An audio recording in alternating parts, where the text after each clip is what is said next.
Okay, so let us now, that we've got a sense of the lay of the land, literally, and also the political development. So let's go back a little bit and try to understand the innovation of Hasidism in itself. So, although I've described to you primarily the first half of the 19th century, when Hasidism is in its massive growth phase, this would be already in the third generation of Hasidic leaders. The first generation of leaders harkens back to the incredible Rabbi Israel ben Eliezer, known as the Baal Shem Tov. some amazing research has been conducted by Dr. Moshe Rothschild from Bar Ilan University, who's actually gone to the archives after the Soviet Union fell apart and found tax records from Poland that shows the Baal Shem Tov's own name recorded there, and amazing things. But he really was an actual person, even though he exists in this sort of legendary mindset because of the amazing story told about him. What do we know about him? It basically comes from a very simple, humble stock.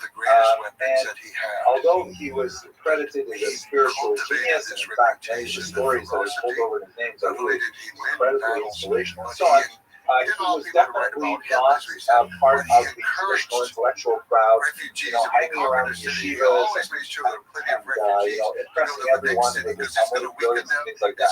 He was much more of a solitary wanderer who would go off into the forest, meditate, and come back with great mystical beliefs and things like this.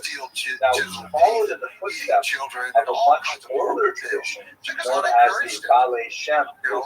His name is the Baal Shem Tov, which means literally master of the good name.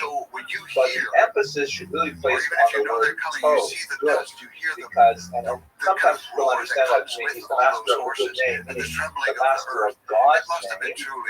That's an allusion to the very pronounced phenomenon of the Urgic Kabbalah in Hasidic movement. That is the production of amulets, the recital of certain spells, and so on. By the way, they are enjoying a resurgence right now in the context of the coronavirus. It's fascinating, Hasidic amulets warding off disease that people are putting on their front doors, things like that, based on the wonderful stories of various Hasidic leaders and so on. At any rate, really from the 17th century and earlier, there are these people who are called Baal Shem, who would cater to the need of common folk by producing these kind of religious objects that were literally amulets, that were like things to ward off evil eye, things to help with a livelihood, finding a life partner, all kinds of things like this. And this was, the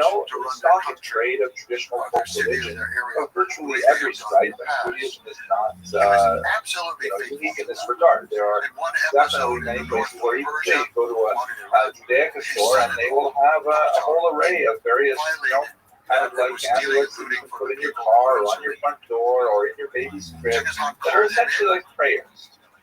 If this were not a history lecture and more of a theology lecture, we would get more into what exactly these things do and what is the placement of this. But for the time being, let us understand that, for hundreds of years, Jews have been consuming these devices. I should say really thousands of years. We go all the way back to have examples of them from ancient Babylon and so on. So, but many of the people who produced these things were not necessarily reliable. They're not necessarily the best examples of Jewish ethics and scholarship and so on. So when the Baal Shem Tov came along, he was generally known as the Baal Shem Tov. He was the good amulets, distinguishing him from some of the charlatans that unfortunately perpetrated fraud on the Jewish people. He was regarded as being a genuine miracle worker who really had true spiritual insight, phenomenal compassion for the wider population and so on. So he started this movement, he collected a small group of disciples around him, and then the third generation, under in particular the Rabbi Rothschild, another generation of Hasidic leaders, all of whom had their own individual approach to Hasidic thought, but nevertheless they drew from the same intellectual well that the Baal Shem Tov had dug in the 18th century. What are the primary features of Hasidic thought? So let's look a little bit at, what's the essential sort of theological message. First of all, Hasidism really emphasizes the idea of big groups, which means kind of like spiritual cleavage to God. It is the opposite of the technical term ecstasy. Ecstasy literally means to stand outside oneself, meaning to have an out-of-body experience, to be so transported with one's religious enthusiasm. Actually, the word enthusiasm might be better, and theos, to have God within you. So He had the enthusiasm, happy like childhood that absorbed God Temujin within had you. not had. So they put these And I little think Genghis Khan just cleavings loved that to about draw him. But in close, as in, Afghanistan, he was sent a off husband will to cleave unto his conquer wife, the as we valley see of in Genesis. Bamiyan, So where the Greek the idea mothers of are Hasidism actually. really emphasizes He the was sent idea to of the Bamiyan, nature and of somehow achieving it a says in the mystica Persian unio history, with the divine, somehow getting close to God and becoming enveloped within God, and God totally suffused within oneself. And the means to that are primarily through prayer. Genghis Khan, There's a lot of amazing stories about how one of the founders of the great Hasidic movement, the founder of Chabad, and now lose the most he also valuable read grandson you have. Shneur Zalman of Liadi. He was a Litvak, he was one of the Misnagdim, we'll speak about it in a minute. He actually went to the Maggid of Mezrich, the disciple of Baal Shem Tov, in order to learn how to pray. Right? He was certainly totally familiar with the prayers. I'm sure he memorized them. I'm sure he knew exactly what he was saying and he translated everything, and there was no difficulty. But the deep mystical meaning of prayer, the idea of prayer, the efficacy of prayer, that's something that the Hasidim really emphasized, and that's what the Alter Rebbe wanted to the Maggid to learn. Also, the power of song, the power of meditation, the power of fellowship, other Hasidim. It's a very gregarious religious movement, and there is tremendous value in coming together in these communal activities. These are things which were not necessarily high on the list for the traditionalists. Prayer, of course, is always important, but it's very private, quiet affair. Not private, that in Italy, but the internal world of prayer was very private. It was not necessarily something that was celebrated the same way. And so the Hasidim really placed emphasis on this. Note, of course, that all of these things are accessible to those with limited education. Anyone can pray with intensity. You just have to develop that spiritual muscle. You don't necessarily have to, be fluent in Aramaic to pray properly, as we shall see.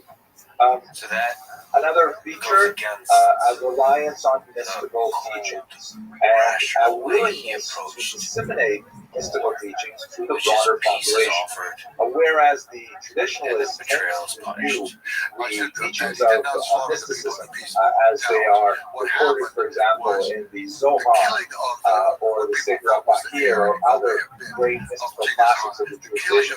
These were regarded as being sacrosanct and intended only for those who had already mastered the entirety of Jewish law. They had already mastered the entire Talmud, the entire code of Jewish law, and all these kinds of things.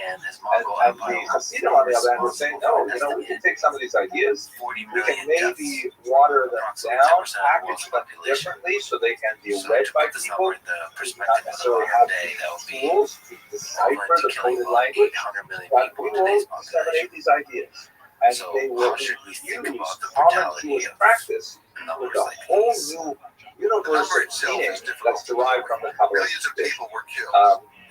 Third, and I think I've kind of said this a couple of times now, but I'll say it anyways, valorization of the common, often uneducated Jew.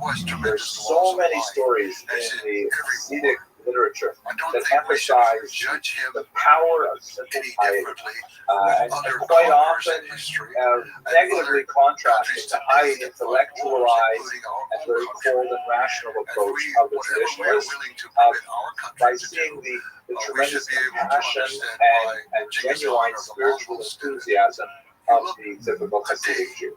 In terms of the structure of Hasidic communities, they tended to be developed around charismatic leaders who often formed dynasties. The son of a given leader will become the next Hasidic leader, and so on. That's especially through the 19th century.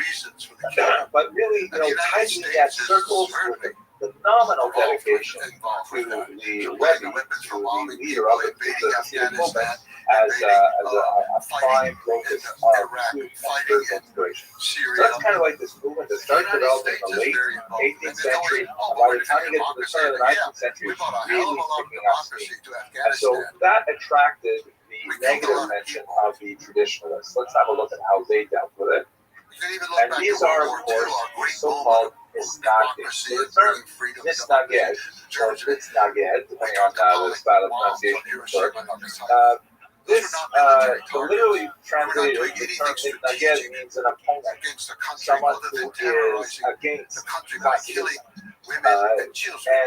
It's very funny how the term has certain connotations. Among Hasidim, the word Nitnaged is almost like the N word. It's the M word, right?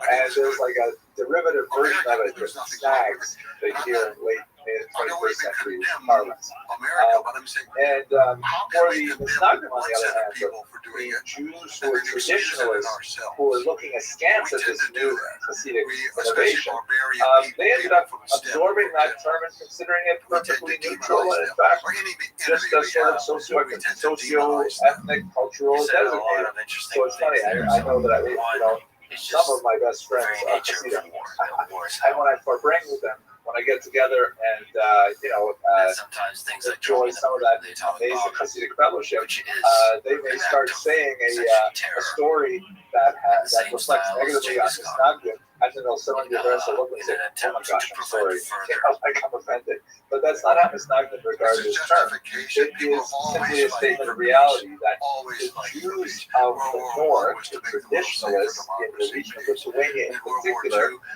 opposed Hasidism quite strenuously. And so they took this term, Misnaged, as a way of describing themselves as we are not those people. No way. Those are Hasidim. We are not that here to take from them. We're Misnaged. They were centered around the leadership of Elijah Wilnius, shown here, known most popularly as the Vilna, the genius of the city of Vilnius. His specific role in the conflict with the Hasidim is not nearly as pronounced as it tends to be portrayed in much of the popular literature. His deputies, however, and his successors did carry on the fight with tremendous tenacity and sometimes even underhandedness, as we shall see. What was their primary reaction? So first of all, to expand, to explore, and to we should understand that there's a geocultural aspect to this, right? The Hasidic movement is primarily based in the south, in the region of southern Poland, Ukraine, and so on, which is not known, especially at the turn of the 19th century, for its strong educational network. There are no great yeshivas there at the time. So referring to figures who cause it mass there are not destruction, many but great also yeshivas in the north either at this time either, but the yeshivas don't develop until quite a bit later and stuff like that. And the locus of the intellectual center of gravity in Eastern Europe is really towards the Lithuanian centers, and Vilnius is one of the most important of those centers. That's where all of the great writing is happening, that's where all the great scholars are coming together, and so on. And so the Misnagdim are basically looking down literally the map at the southern Ukrainians. However, we should bear in mind that there are exceptions to this rule. Chabad, as I mentioned earlier, Chabad is actually a Lithuanian movement. It's a Hasidic movement that originated in Lithuania, although and they maintained a locus there as well, although it also did influence not only in the rest of Poland, but the world as a whole. So there is a cultural and a math issue that is related to this.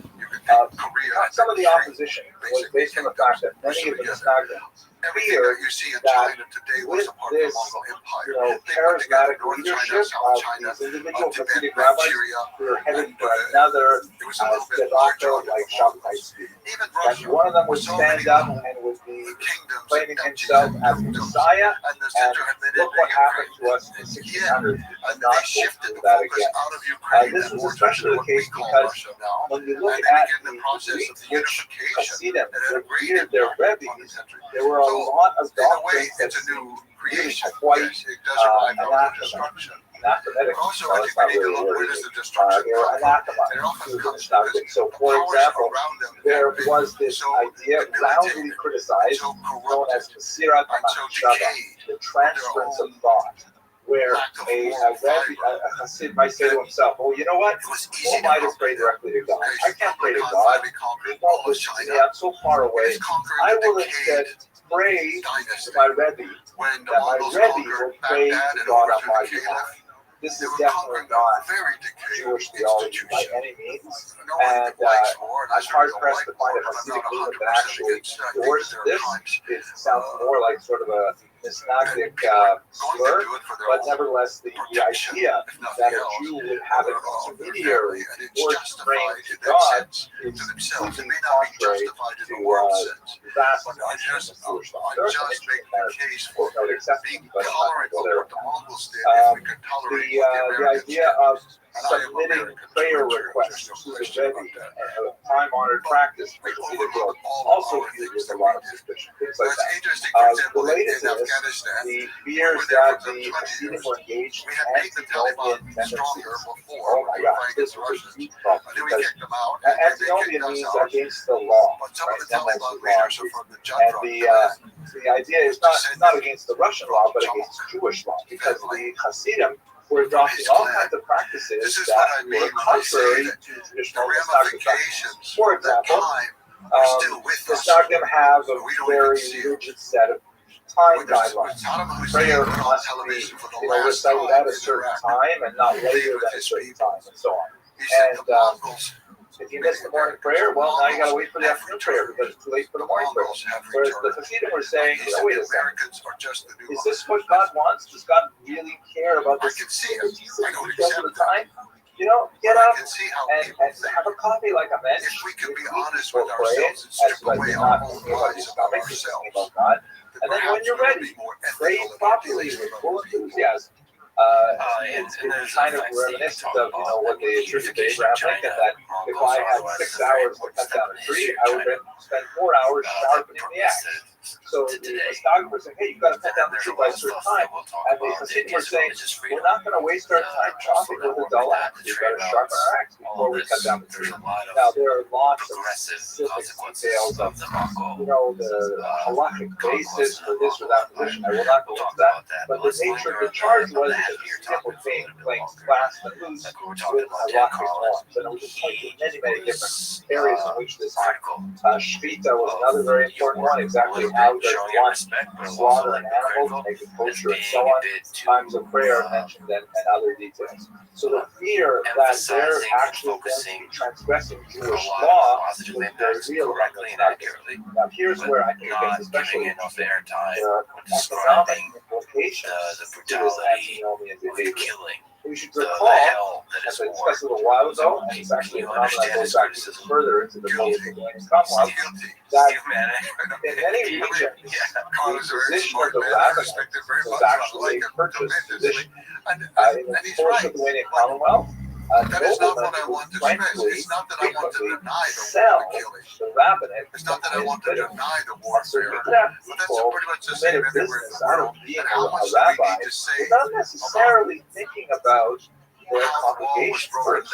They thought about how, wow, wouldn't it be nice to make a living like this? They could sit on this wall and rabbi, they would just really know, but in reality, they were not so dedicated to the spiritual upkeep and well-being of their flocks. And so, quite often, in the post-Lithuanian period, and extending well into the Tsarist period, you have rabbis in charge of communities who are not well supported by their population. And so, what happens when you get a Hasidic charismatic leader in the community who says, oh, you know what, we should follow the teachings of our Rebbe and we should pray our morning prayers at, let's say, 10:30. That sounds like a very reasonable time. But of course, that would mean that we have to create a second prayer quorum. We can't do the same prayer quorum as the Lithuanians do at 8:30 in the morning or 9:30 in the morning. And you know what? There's a lot of us, and why should we bother? Maybe we should have our own stand-ups. And oh, by the way, we have adopted several stringencies with our kosher slaughtering laws. So instead of buying your meat from the rabbinic butcher, you're going to have to go to a Hasidic butcher. And all those tax dollars that go to things like buying Shabbat candles and so on, they might find an alternate route to go to the charismatic Hasidic rabbi rather than the established official rabbi who does not necessarily have the relevant population behind him. And so one particular scholar, Ben Sion Dinor, did an amazing analysis of the economic implications